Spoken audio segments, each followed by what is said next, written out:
এটা হলো কলার মোচা। কিভাবে কাটতে হয় আমি আপনাদের আজকে দেখাবো। প্রথমে এই বড় বড় এগুলোকে ছাড়িয়ে দেব। ছাড়িয়ে ফুলগুলোকে আমি একসঙ্গে নেব।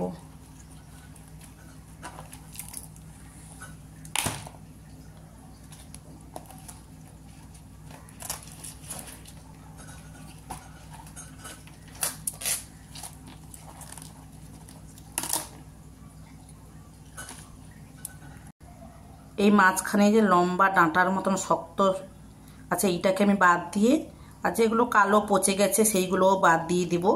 দিয়ে ভালো করে বাছবো। এই ফুলটার কথা বলছিলাম, এর মাঝখান থেকে দেখুন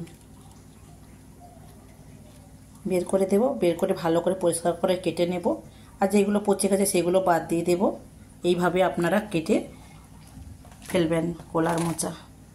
এভাবে সুন্দর করে আপনারা কাটবেন। এগুলোকে বাদ দিয়ে এইভাবে কলার মোচাকে কেটে নেবেন। কলার মোচাতে কতগুলো বেরিয়েছে। আর একদিন আমি এটা করব, কিভাবে ডাল দিয়ে করতে হয় আমি আপনাদের দেখাবো। এবারে ভালো করে আমি ধুয়ে নেব এগুলোকে। এইভাবে আপনারা পরিষ্কার করে কেটে নেবেন। কেমন লাগে আমাকে কমেন্ট করে জানাবেন। Thank you.